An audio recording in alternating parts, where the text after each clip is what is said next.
First of all, I thank Mr. Charles Roberts for helping us to hold this occasion here, and Mr. Biro, I think, has worked with Amy and Maggie tirelessly so that this event has happened today here. As here mentioned, Iran is, I think, everybody knows that it is not one people's country. That is what is the Iranian state tried to portray Iran as a country for Persian, or Iran is only Persian. But in Iran lives different minority or nationalities, which are together, none of them, or I cannot say that this nationality is majority in Iran. Iran is a country of minorities. Even Persian does not make up the majority of Iran. Actually, the latest that was in a few weeks ago, the education minister in Iran said in a seminarium that they held in their own premises that 70% of the children in Iran who start education doesn't have Persian as their mother language or do not understand Persian. And this is something that is after so many years that the Iranian government have tried to assimilate people, that it's still we see that 70% of the population doesn't speak Persian. In Iran, as it is a theocratic country and combined with a nationalistic view of the things, the child, when it's born, to register his name, the government has ideas. It would not accept any name that is specific for the Baloch, Arab, Turk, Turkmen, or other nationalities. So from the beginning, a child doesn't know anything about the world, but she or he is facing something that is the government tells you how to be and how to grow up and which name you have to take. Often parents are forced to take a name which is Persian name or something that is come from the Islam, or especially from the Shia faith of Islam, which is the name that is there they choose for those children. And in education, when they come in education, none of the children, be it Kurdish, Arab, Turk, Turkmen, or other linguistic minorities, does not have to write to choose to study in their own language. So they're also discriminated against those that are Persian as their mother language in Iran. As if you go further and you come to finish your school in Iran, and you are top student, you are getting the best grade and you want to continue in university, you participate in the examination for the university, which they call concours, and you get the grade there also very okay. But then there also they come with something that they call guzinesh, which is interpreted selection. And there they also come and ask you questions about Islam and especially about the Shia, and then within Shia about the doctrine of Khomeini and Walayat Faqih. It is very important for them. Many people do their job and they understand these things, but it is not enough there. There they will ask you for your loyalty and understanding and believing in Walayat Faqih to continue there. And the same thing for the job. So in the job section also, especially those who have religious minorities like Baloch and Kurds and Turkmen, who are majority Sunni, and the Christian, Jewish, and Baha'is, and other sects that lives in Iran, like the Darawish, they are also discriminated in the selection for the job and for going to the universities. Another discrimination that we face in Iran, as it was mentioned, the economical, when you don't get a job, it is, of course, you are discriminated in your economy. But then again, the investment in Iran is also in a way that, for instance, in Arab Ahvaz, the people there make up maybe 4 to 5 million, have the Iranian oil and gas is concentrated in that area, up to 80 to 90%.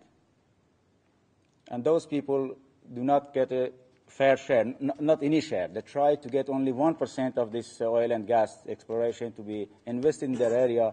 The Iranian parliament refused.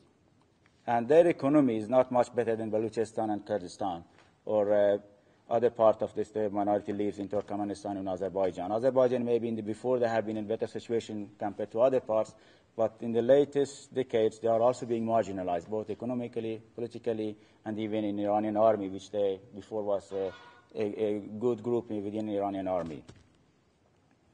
And the Iranian government continued for a active politic of changing demographic of these regions also. And one of the aspects is that trying, for instance, in Ahvaz especially, and in Balochistán and the other area in Kurdistan also, and in Turkmen Sahara also, it has been very much affected by our assimilation policies. It is the people that migrate in those areas, they try to give them better facilities to purchase land, to get a job, and they start a business in those areas. And the local people, even though they feel that they do not have the, I mean, often it is in the world you hear that the migrants are discriminated. In Iran, it is the people that are living there discriminated. They feel that they do not have the equal right as the immigrants have that are migrating there, just have come to live in those areas, Balochestan, Ahvaz, Kurdistan, or Turkmen Sahara. And this is Turkmen Sahara actually have been, I think, one of the worst affected areas because this started from the Reza Shah's time. And this has been continuing until now. Other aspect of the Iranian policy, which is, I think, in every way that you go, it is where you feel the discrimination, and it's also written in the Iranian constitution. The religious aspect of being the president, it has to be, you have to be a Shia Muslim, and amongst the Shia also, you have to be Shia that is believe in the faith of 12 Imam. That is mean that you have to believe in Mahdi coming back. Then you could be a candidate for election. That is mean the majority of the Baloch, Kurd, and Turkmen and Arab could not be a candidate.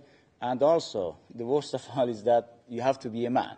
So it's give half of the population, keep them away from there. And these are facts about Iran. People, I think, that does not think. It is not like the South Africa. People think Iran is not South Africa or something like this because South Africa was known for being an apartheid system. But in Iran, if you're living there and you are growing up in Iran, you feel the same.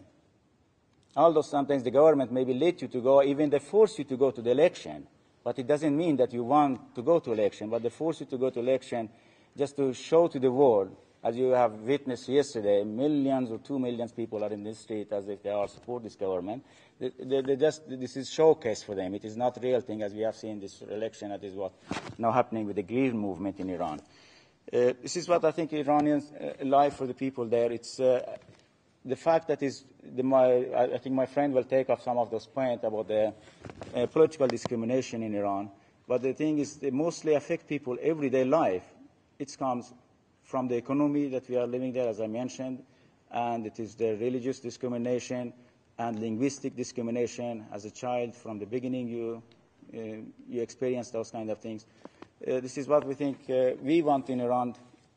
The thing is, for us, for everybody important, is to be considered complete human, does not be discriminated on the basis of the religion, be it Christian, Jewish, or Sunni, or Shia, and then also based on nationalities. This is what I think very important. Then your hope for a human being is fulfilled when you are not asked, when you are going to apply for a job, are you a Baloch, or are you a Kurd, or are you a Sunni, or a Shia, or a Jewish, or a Christian, or a Baha'i. And we have should mention here also about Baha'i, which is the worst affected people in Iran. They originated from Iran, but they are now, at most, I think the people that are living there is not so much, and the people that are living there are discriminated, and some of them are in prison, and some of them, the Baha'is, mostly, I think, have been forced to leave Iran, or if they live in Iran, they would not say that they are Baha'i. They would not dare to say that they are Baha'i in Iran. Thank you very much again, and leave the floor to my friends.